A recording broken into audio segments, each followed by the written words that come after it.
The DFS studio is brought to you by DraftKings.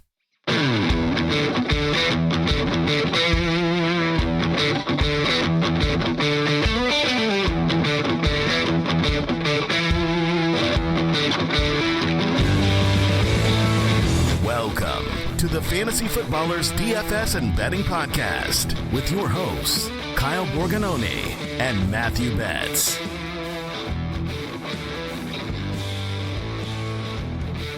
Welcome in. Friday, October 13th. It's a bit spooky here. Fantasy Footballers DFS and Betting Podcast. I am your host, Kyle Borganoni, and I am joined, as always, by Matthew. Just shove it, Betz.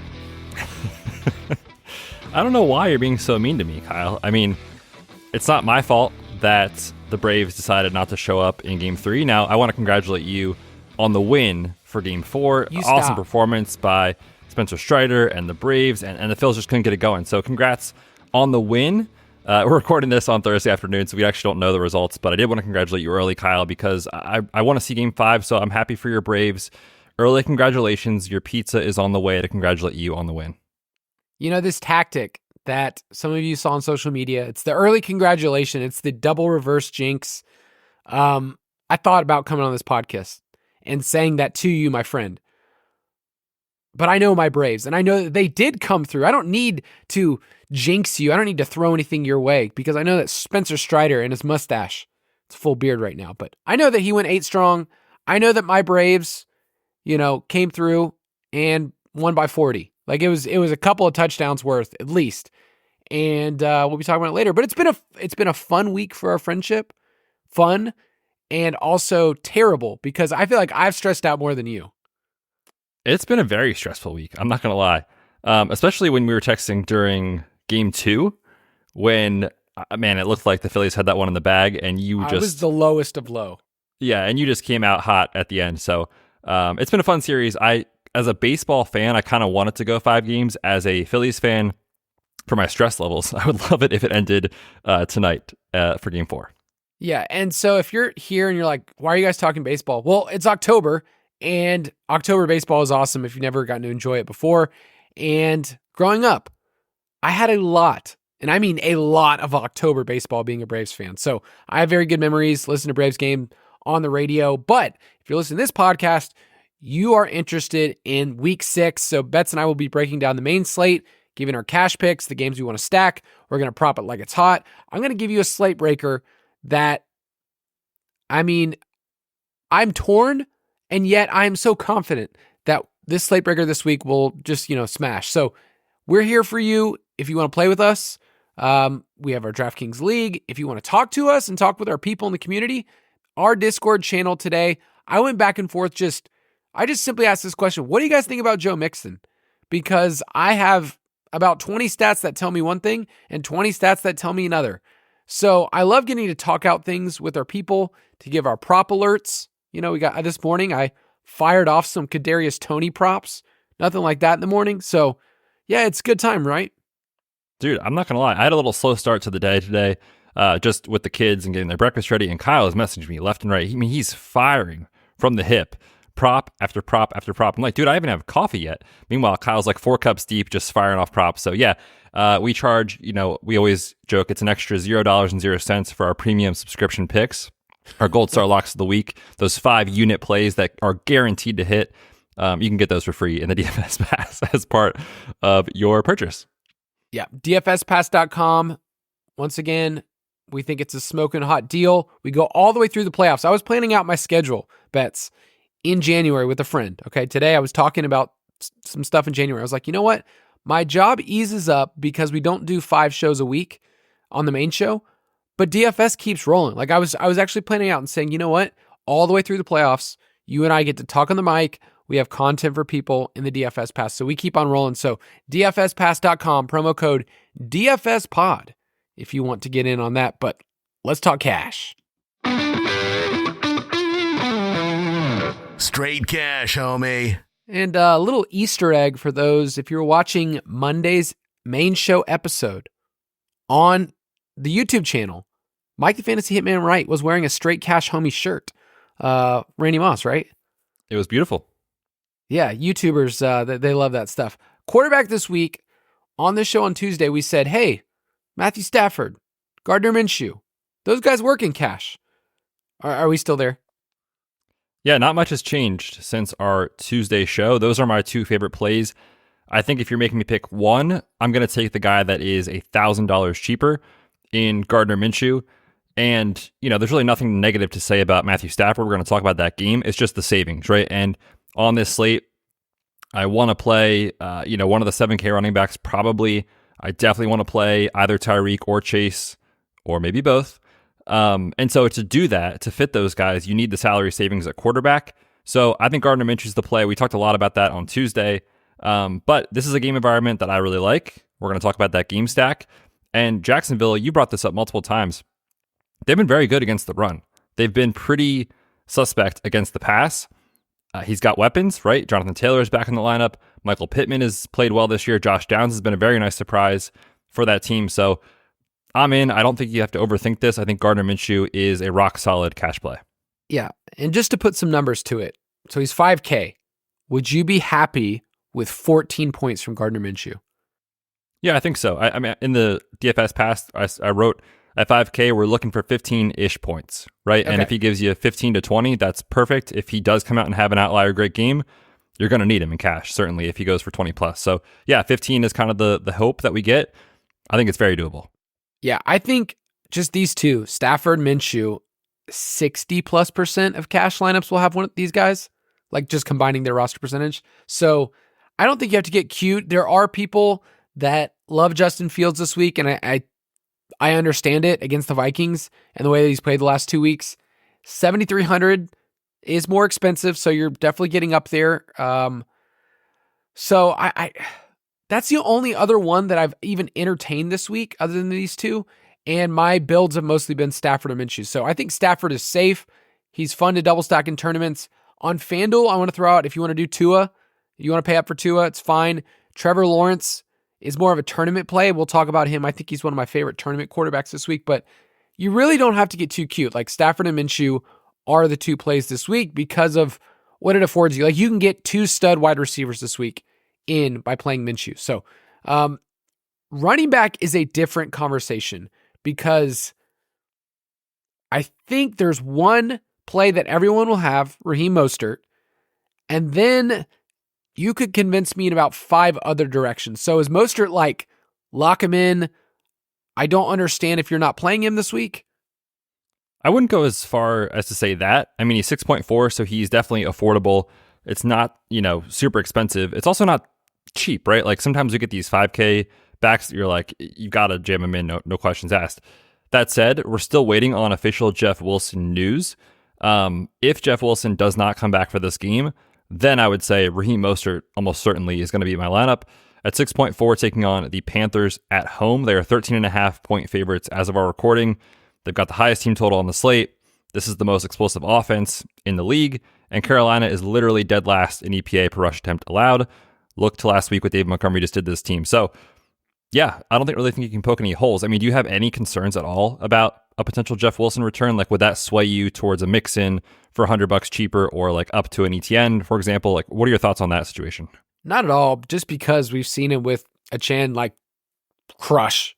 Like he's crushed with 2 running backs in the mix. And I tweeted this out earlier this week, but Raheem Mostert back-to-back years has been top 10 in route rate for running backs. So how often a running back is running a route on pass plays. Chan was at 98%, which is just wild. Like there's been only one pass play that he was on the field this year that he wasn't running a route. And then Mostert's right behind him, like at number 2. So you're getting passing work. And before we kind of always thought Mostert was like an early down grinder. That's just all he was, like, with San Francisco, but like he's catching passes too. So I think his price is fine. Like he should be priced way up, but it is what it is. So 6.4, he seems really safe. And then David Montgomery is not showing up as high in tournaments, like in terms of roster percentage, but at 7.3, his role feels so solid. And this Tampa Bay run defense is different than what it was a year or 2 ago. Like in my mind, I went into this matchup going like, okay, well, Tampa Bay's always been a tough team to run on, kind of like the Titans. You just kind of categorize them that way. They're dead last in PFF's rush defense grade, which shocked me. and I've looked in a couple different places. So I think Monty feels safe at 7.3. Yeah, and we're still waiting for official Jahmyr Gibbs news, so just monitor that.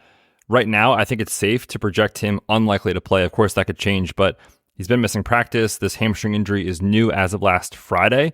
So, yeah, man, I mean, and even if Gibbs is active, right? Like, I think Monty is still in play, whether you want to play him in tournaments or in cash. I do think he is rock solid in cash.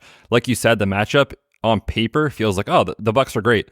They're allowing 4.9 yards per carry to opposing running backs, and Montgomery's touch counts this season are 21, 17 in a game that he left early because of injury, 34, and 21. And in cash, we care about volume and a goal line role, and Montgomery has that in one of the best offenses in football. They are favored in this game, so you should see, again, a positive game script.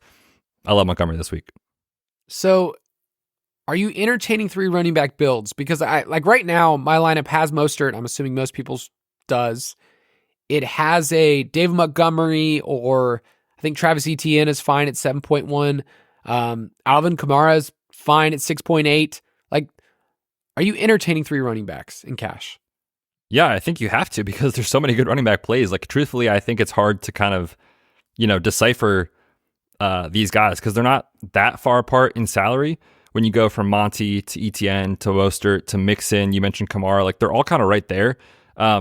I think it's very much in play for a 3 running back build type week. I don't think you have to, because we'll talk about some wide receiver plays that I also really like. But yeah, I think certainly 3 running back builds are viable this week.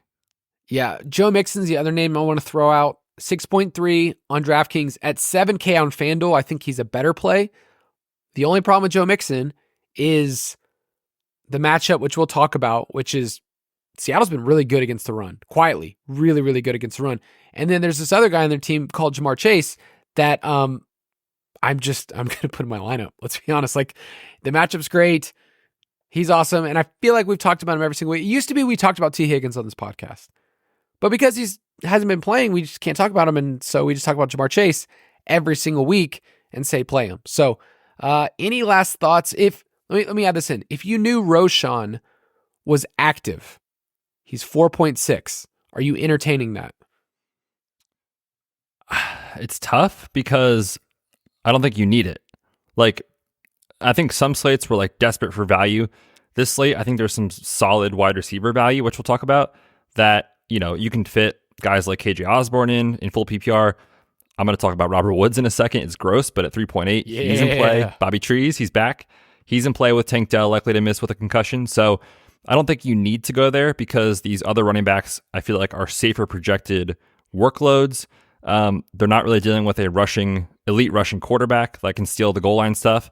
With Mostert, that isn't in play with Tua. With Mixon, that's not really in play with Joe Burrow, excuse me. Obviously, Jared Goff's not stealing goal line work. So, like, that's the concern with Roshan. That said, he is priced to account for that sort of stuff.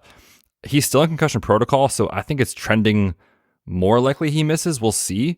But that's one to monitor this week, of course, with the injury. We also want to throw out, too, Miles Sanders. Looks like he's trending to either be very limited or out in this game. Chuba Hubbard is 4.3K this week. Any interest in him as a punt for cash games? I feel so silly because early in the week, I wrote him up, and you would have seen it in the DFS pass, as a dart throw. Like I said, even if Sanders is active, he might be limited on a snap count or whatever. I liked Chuba Hubbard as a dart throw because he's been getting the passing work. He's been targeted on 17% of his routes. Miami, as a rush defense, is giving up the 4th highest first down rush rate. So it's sneaky, but like you said, there's so many other running backs this week. I have to ask myself the question, like, what does Chuba Hubbard's ceiling look like?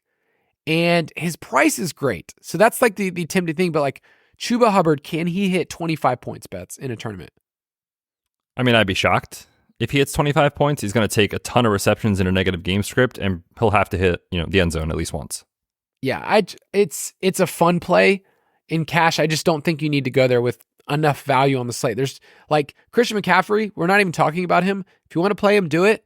It's on the road against Cleveland, who's been arguably the best defense in the league, best rush defense.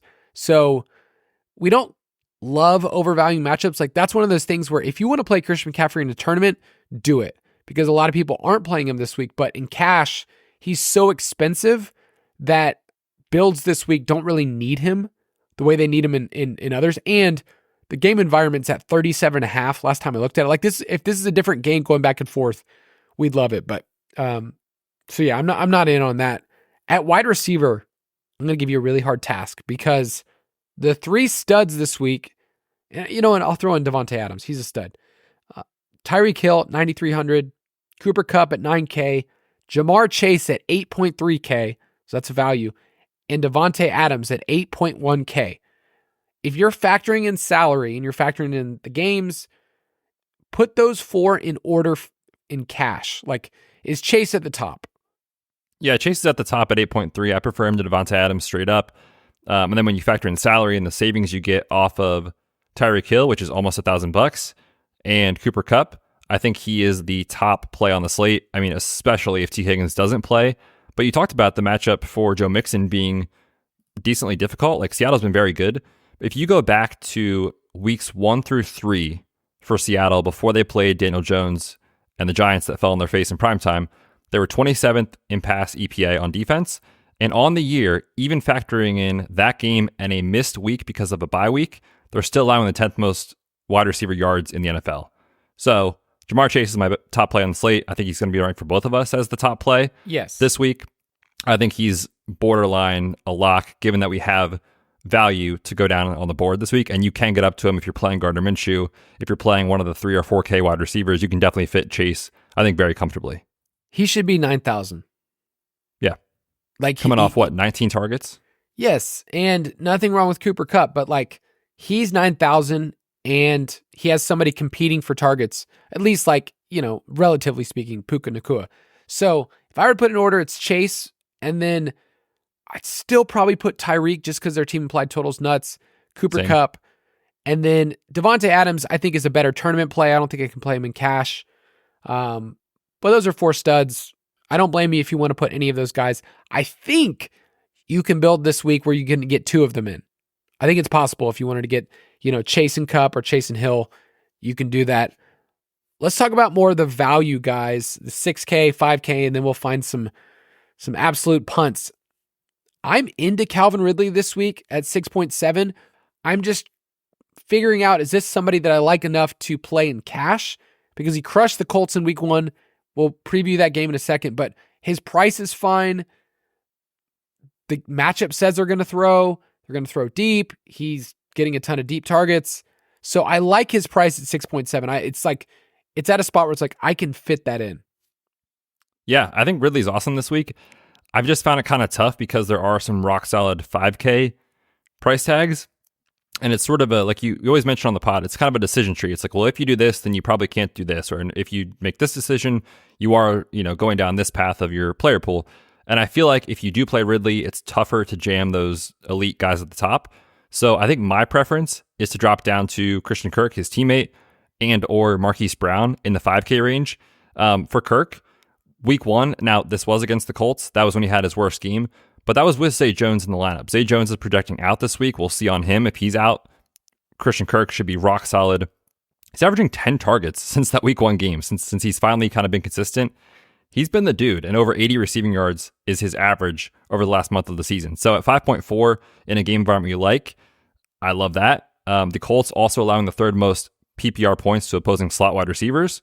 Christian Kirk lining up in the slot a lot. So I like this spot for both guys, Ridley and Kirk. And then as far as Marquise Brown, he just keeps getting it done, right? And Josh Dobbs has his flaws as an NFL passer, but he knows where to go with the ball, and it is to Marquise Brown. So over 8 targets per game, 41% of the team's air yards. Marquise Brown's been great. And without James Conner in a negative game script as a 7-point underdog, I think they're going to have to throw against the Rams. So I like both guys at 5.4 and 5.3 for Kirk and Marquise Brown.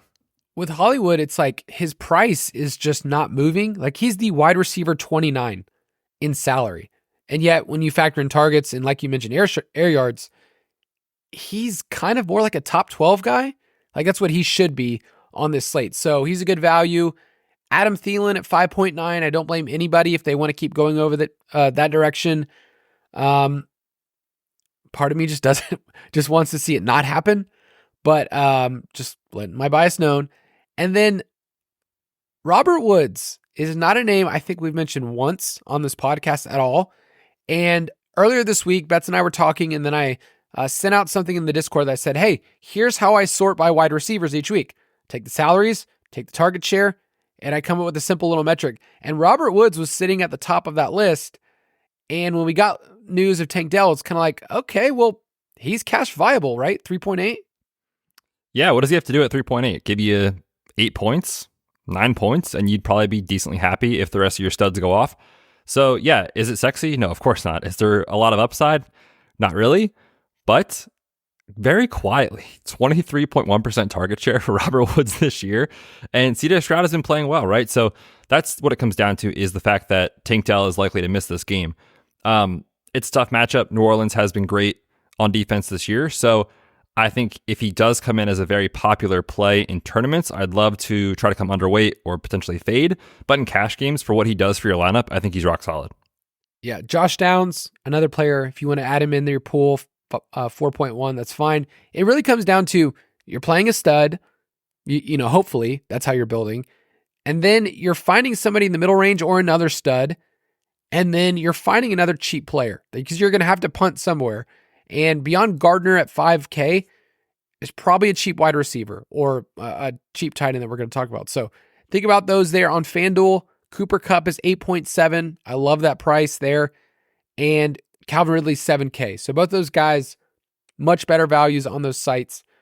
At tight end, go in the 3K range, pick Logan Thomas or Zach Ertz, a bunch of old dudes, and log out. So funny, dude. We're like, you know, on this specific week, we're like, man, Raheem Mostert, he looks awesome. Robert Woods, he looks awesome. Logan Thomas, Zach Ertz, all the olds. Adam Thielen. This is a show for Andy Holloway, by the way. He loves the olds are in play. But yeah, man, I mean, if you're punting this week, those are my two favorite options. Truthfully, I don't think there's a lot of edge in like one of the two. I don't think there's a quote-unquote better play. Logan Thomas has been seeing overall more volume. Zach Ertz, I think we like the game environment a little bit better. So yeah, you're splitting hairs. I think they're $100 difference. So I think either one is totally fine. You have Evan Ingram on the list, though. If you do want to spend up a little bit, what are your thoughts on him this week? Yeah, I think Ingram, I want a piece of the Jaguars offense this week. We like that game environment. So if you're not playing Ridley, I think Ingram's fine at 4.5. I think he's a really good play on FanDuel at 5.5. Like last week was a dud, but his target share is over 20%. So for any tight end, that's pretty good. You're going to buy in that way. I did want to point out that on FanDuel, Sam Laporta is priced as the tight end one. It shocked me. Kind of deserving, though, right? I mean, on a slate without Kelsey, Mark Andrews in the London game, so it makes sense to me. Yeah, just in case, if you don't play on both sites, FanDuel does a much better job of adjusting week to week, where DraftKings is like a slow build for some of these players, or just some players like Marquise Brown. Hey, he's 5.3, and that's where he's going to live. So, yeah, Evan Ingram, last question. Would you play Hollywood and Ertz in cash together? I don't love that. I think it's fine. I would probably be trying to figure out ways to not do that, though, personally. I think there's a little bit more just risk when you do that. So I think it's fine if like it fits and that's kind of the way you want to build. But I think if I'm trying to figure out the most edge, I'd be trying not to do that. One other one that I just thought of, Kyle, to throw out. We're still waiting on Mike Evans. Do you think Cade Otton at 3.2 is in play against the Lions, who historically have been kind of bad against tight ends? I am a huge Cade Otton stan. Huge fan, dude. I've been talking about Cade Otton since before he was born. You know, I'm for it. He runs routes. That's all I care about, and he's cheap. And Lions second most yards allowed to tight ends this year. Yeah, and they have two members of their secondary now on IR. Like I think he's a fine play, and like you mentioned, like if you need to save a little bit more, he's in the pool. At defense, New England, like that's who I've got in right now. Yeah, I mean 2.6, like Kyle and I always say, we're trying to save money here because it's the least important position when you're talking about cash games. So yeah, I mean the Patriots know Josh McDaniels very well. The Patriots know Jimmy Garoppolo very well. So I think they're fine if you want to punt there. I also think for $100 more, you could get up to Detroit. They're 2.7. I think they're fine in this spot against Baker Mayfield. We'll see, you know, as the slate unfolds and as you build your lineups. We mentioned so many values, right? At tight end, at wide receiver. Like, I think it's possible that you could fit in a 3K defense this week. I don't think you have to, but if you can get up to the Dolphins, like against Bryce Young and the Panthers at 3,500, they are also very much in play. Yes, my key point I want to give is that in tournaments, get weird this week with defense, people. Like, there's so many different options out there that will give you a different combination than everybody else. So for instance, like if you wanted to play the Dolphins, 3,500, do it. If you wanted to play the Vikings and you say, hey, Justin Fields has multiple turnovers, do it. If you want to play the Falcons against Sam Howell, who's been, a sad sack all year long, and they throw at the highest rate in the league, do that. If you want to play the 49ers because they're trotting out PJ Walker, we don't have that news right now. Like, it's 4K, it's expensive. I get it. Nobody's going to be playing them. So get weird on defense. I think it's fun. On FanDuel, if you want to punt, the Texans are 3.7 at home against the Saints. I think that is totally fine. Any last thoughts on defense? No, I think you covered it. All right. We're going to take a quick break and we'll be right back.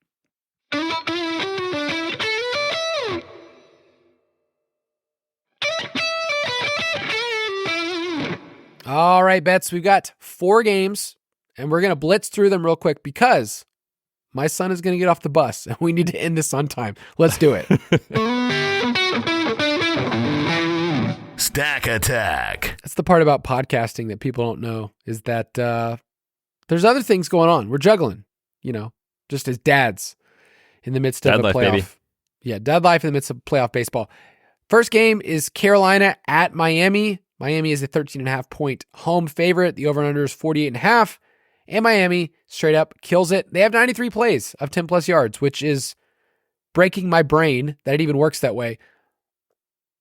My question is, can Carolina do enough that we even care about them in this game as a bringback? Yes and no. And the reason I say yes and no is because I think they probably have, as their team implied total says, maybe 2 touchdowns. But are they a key piece of this slate? Certainly not. Bryce Young has been arguably one of the worst starting quarterbacks in the league in his young career. Now he travels as a 13.5 point underdog. So it's tough, man. I think it's really tough. We can keep the conversation, I think, very short on the Carolina side. I'm scared of Chuba Hubbard if he is a popular play. I want to get underweight the field if he is going to be chalk.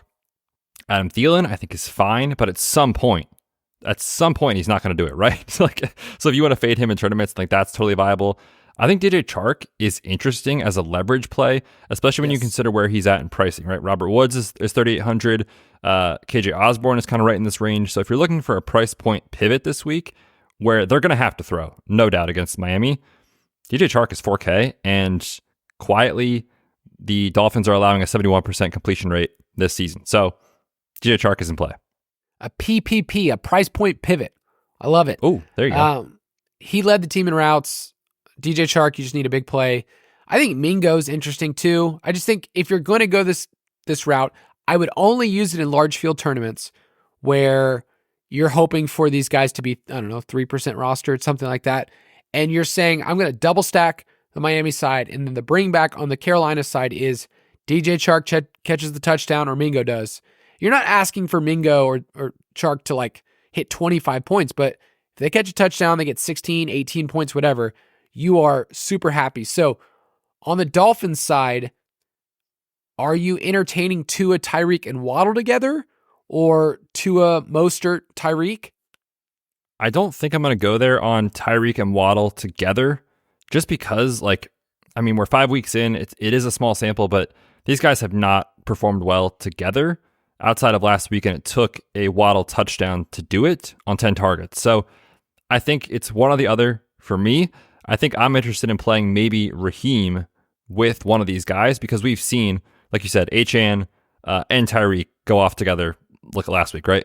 We've seen Raheem and Tyreek go off together early in the season. So for me, I think you just say, look, they hit their team implied total. They score 30 plus points.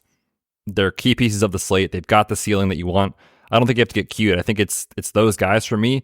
I think Tua is totally fine as a tournament quarterback, but I like a lot of the 6K guys this week in pricing, so I find it tough for me to get there in my hand builds and smaller field stuff.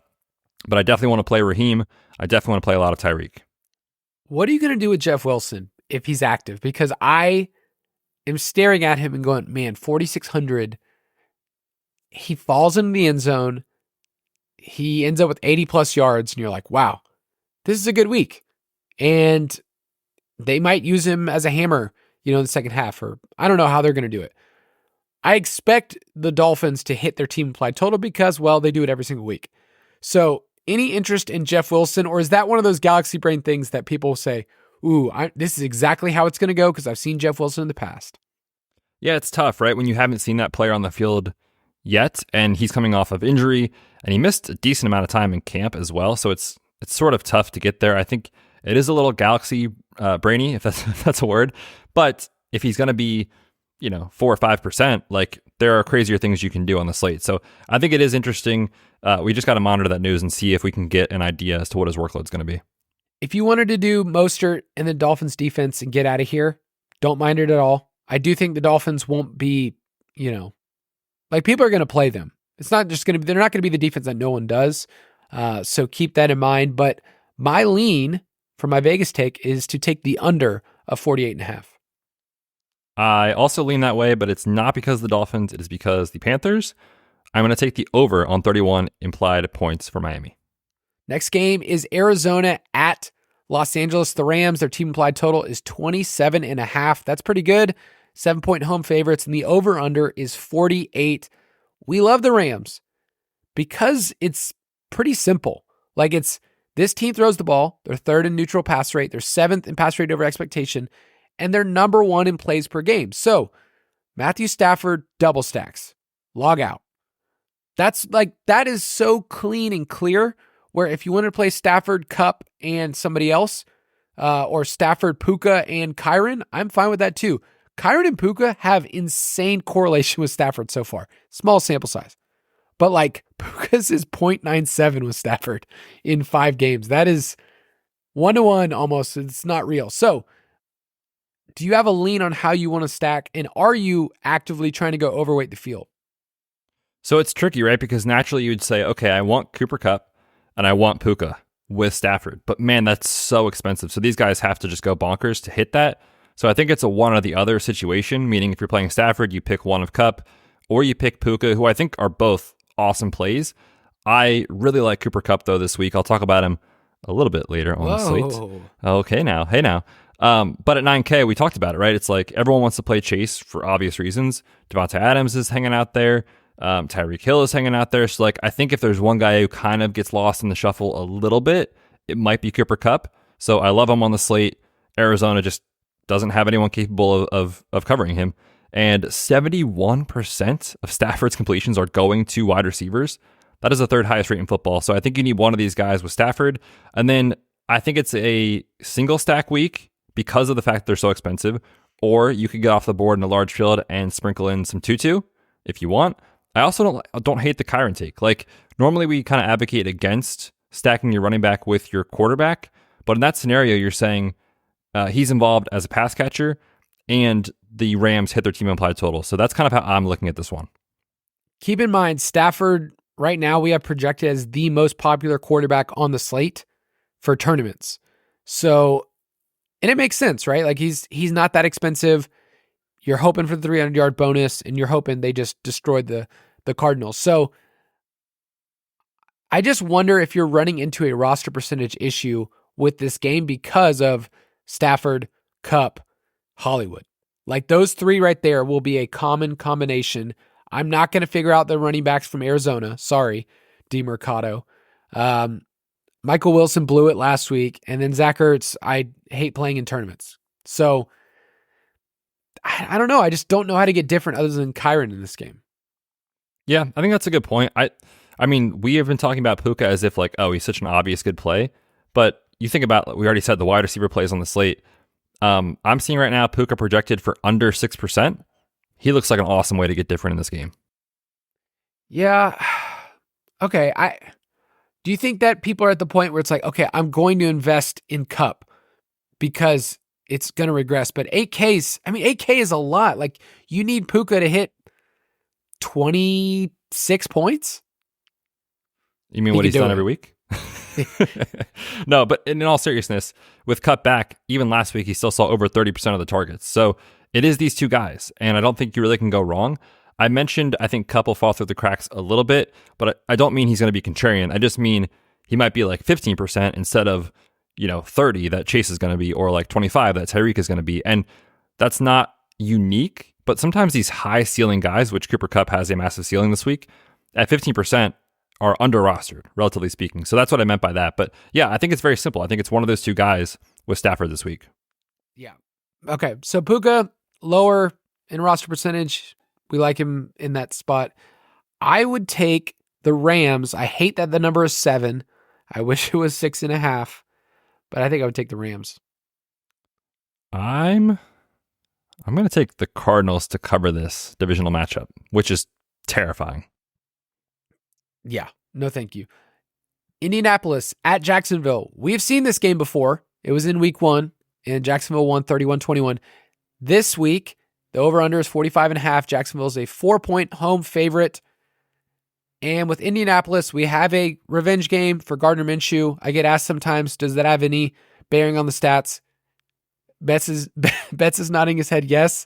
I'm just trying to say as blunt as possible, no, it doesn't. Kyle, it is the most important metric we track. Come on. There are some metrics that I'd love to track that are off the wall, but not that one. Indianapolis is weird because they don't throw the ball as much as you want, and yet they play faster than you think. So you get more plays than in reality for a team that's 31st in pass rate over expectation. We like Minshew because it's a different offense. We obviously love Richardson. We wish he was playing, but it makes it really simple. If you're going to pick a Colts player, you're picking either Michael Pittman or Josh Downs as a bring back for me from Trevor Lawrence double stacks. Is that how you're seeing it? Yeah, I mean, we want to get there on the running backs at some point, right? But JT played 15% of the snaps, and you would think that goes up every week, but does it go up to 25 to 50 to 60? Like, you really don't know. So if you want to get crazy and call your shot in a tournament, you can do it. It's just he's not going to project well. It is also a very difficult matchup on the ground. Jacksonville is 4th in rush defense EPA. Meanwhile, they're giving it up through the air. So logically, on paper, it makes sense. I think Pity City at 6,300 is very much in play. Josh Downs at 4,100 is very much in play. And Alec Pierce is currently doing wind sprints on the perimeter, so no thank you. Poor guy. Like, he's in the bottom 5 targets per out run with your boy MVS, Donovan Peoples-Jones, the boys. Just good Incredible cardio, fitness. though. Yeah, that's all that matters. Trevor Lawrence, I like him a lot this week. His touchdown rate doesn't matter to me. It's at 2.8%. That should change. I talked about him the other day on the Dynasty podcast. If you want a deeper dive on him, I think it's just easy. I think he's a double stacking candidate with Ridley, who has torn up cover 3 coverage, which what the Colts use a lot. And then if you want to bring along Ingram as well, I think he's cheap. Like, for being a game that we like, it's crazy that Lawrence, Ridley, Ingram is actually a pretty cheap double stack. Yeah, I was going to say, I like these stacks because they're very affordable. Like, you could even do, I mean, you mentioned Lawrence, Kirk, Ingram. You could do Lawrence, Ridley, Ingram. You could even fit the 2 wide receivers with Lawrence. Like, it's very doable this week with all the value we have. So I think we're both in agreement. Like, we love Jacksonville in this spot. I'm going to have, I think, of the 6 to 8 GPP lineups I play, I'll probably have 3 of them or so around Trevor Lawrence. I'm with you. He is a positive regression candidate in the touchdown department. 2.8% touchdown rate this year. He's 7th in the NFL in pass attempts. Like, it's going to bounce back at some point. This is a good spot for him. Absolutely in on Trevor Lawrence. Any thoughts about ETN? Because his price is fine. He went for 104 total yards in week 1 against them. I think he's fine. I do want to say Jacksonville's offensive line is not good. And he's actually masked some of their problems this year because sometimes he just is so good in terms of yards before contact. Kind of like A-Chan. It's like, is he awesome? Yes, because their offensive line is fine. He just creates so much space that no one's touching him. And ETN's kind of been like that. So I think ETN is fine if you wanted to use him. If you wanted to correlate ETN with Pity City and stack somewhere else, I think that's a fine way of doing this game. Yeah, I didn't want to undersell ETN. I think he's an incredible play. I think he's cash viable. Oh, wow. I mean, think about workload. 22.6 touches per game, 82% of the running back carries. He's also averaging 4.2 targets per game, and that's part of his game that we've been asking for since he entered the NFL, right? And now we're seeing it. So yeah, I think he's very much in play. I think it's very close between he and the 6K guys for cash games. So whether it's in cash or in tournaments, I'll have exposure to ETN this week. All right, give me your Vegas take. I'm going to take the over in this game. I like the over on 45.5. I take Jacksonville in the points at home. I'm fine with that. Last game, my favorite of the week. Seattle at Cincinnati. The over-under is 45. Cincinnati's a 3-point home favorite. I just love these teams. Like, I think that the pass rate over expectation is set up really well. Seattle is a hard team to figure out because they've been pretty effective near the goal line running the ball. They haven't been great through the 20s. Like, it's a weird thing where you look at a team and you go, they should just press on the gas throwing the ball because of what they have. But they kind of slog sometimes. And then other times they're super fast. I never can quite figure them out. They were just on bye. So if you want to give a lot of narratives of they worked on a bunch of plays to get JSN involved, do that. I also think Zach Charbonnet might get more involved as the year goes on. But Seattle is interesting because they're cheap. Like DK Metcalf, 6,800. That's cheap. Tyler Lockett, 5,700. Cheap. Kenneth Walker, 6,700. All of these guys are cheap. So if you wanted a Geno double stack and have Chase on the other side, do it. Do it all day. But I think the way that people will stack this game more is Burrow, Chase, and I guess Walker or Metcalf. Yeah, the Lockett price, I was like shocked when I saw it at 5,700.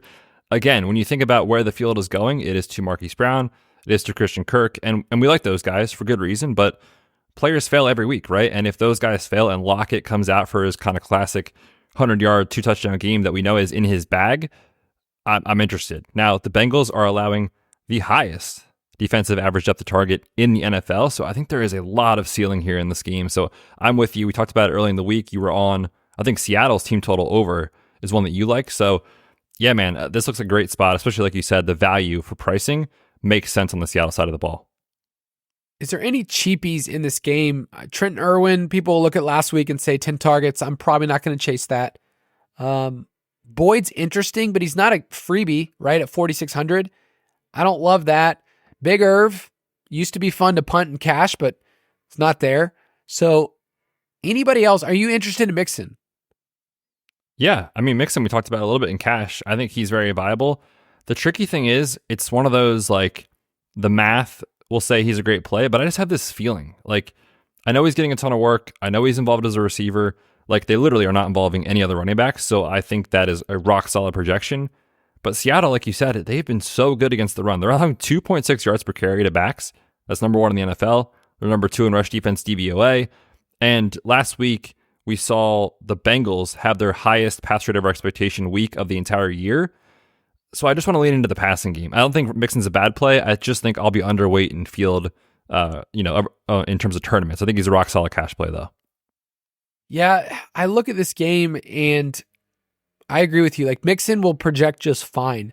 And in terms of expectation, he should be a top 12 running back this year. He's the RB21 in half-point league. So he's kind of lagged behind. And last year, remember, we had that same narrative, and then he has the 5-touchdown game. So I think something like that is coming.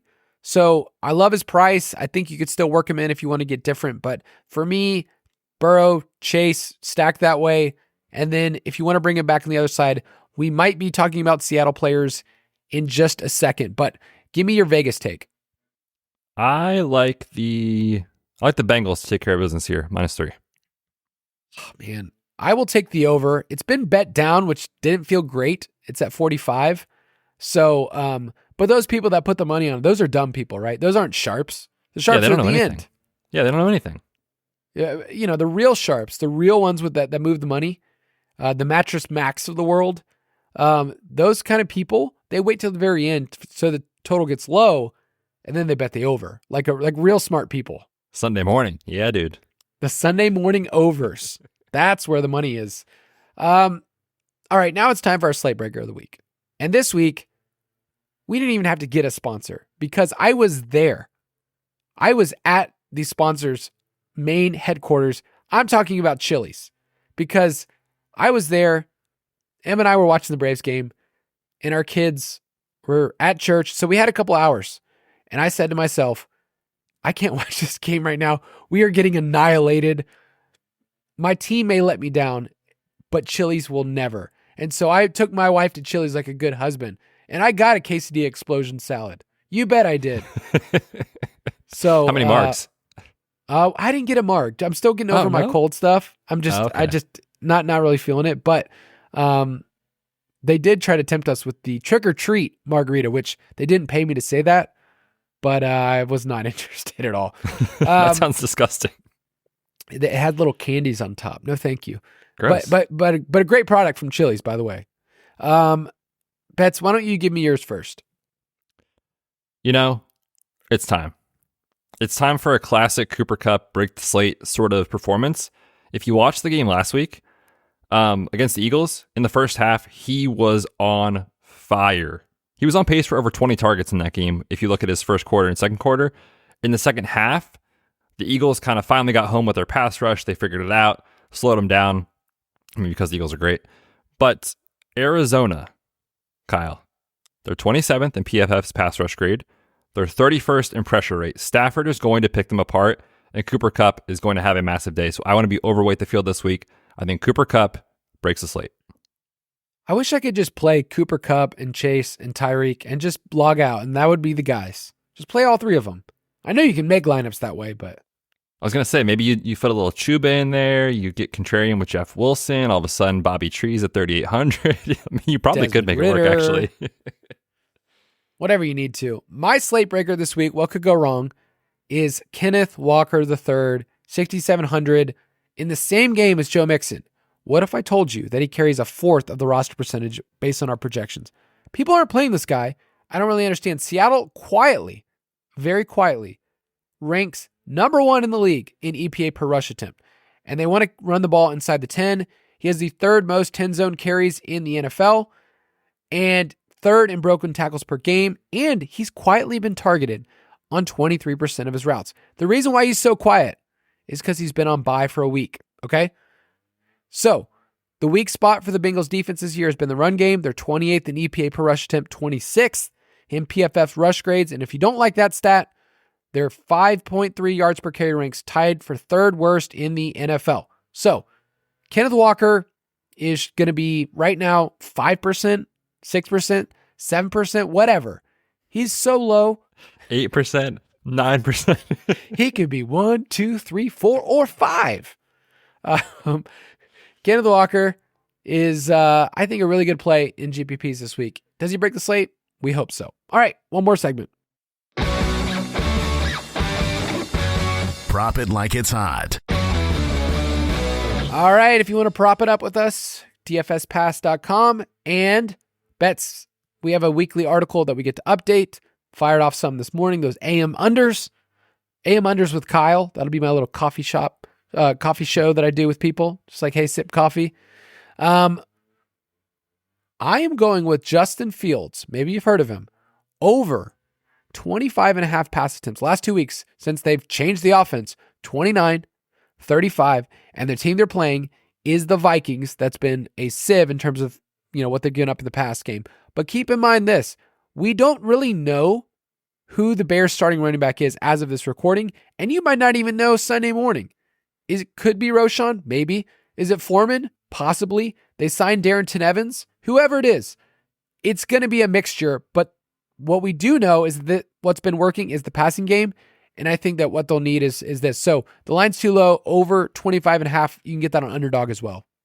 Yeah, I think that's a really good call. You mentioned the running back situation.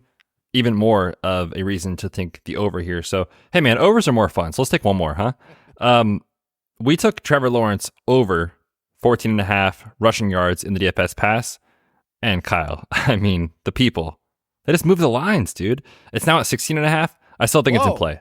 This is just way too low. Like, Trevor Lawrence quietly is 5th in the NFL in rush attempts among all quarterbacks. His stat lines this year are 7 carries, 21 yards in this matchup against the Colts. 5 carries, 26 yards. 3 for 12 was a down week, but then 8 for 42, 7 for 31 over the last 2 weeks. We like this game environment. The Colts play up in pace. We should have more dropbacks for Lawrence. So this line is confusing. It's too low. Give me the over. And what could go wrong? 2 quarterback overs. There you go. If you want to play with us, go to ballersdfs.com. It will direct you to our DraftKings League, Fantasy Footballers DFS, Borg plus Betz. You can join our league, play with us, have a ton of fun. And that's going to do it for the show. You're probably wondering, hey, did Kyle actually get to the bus stop to meet his kid? We'll see. Betz, sign us off. I hope so, dude. Seriously. Oh, man. What a fun episode. Week 6 is here. Good luck to all of you. Come play with us on DraftKings at ballersdfs.com. And more importantly, we'll see you in the DFS Pass. Good luck this weekend. Go Phillies.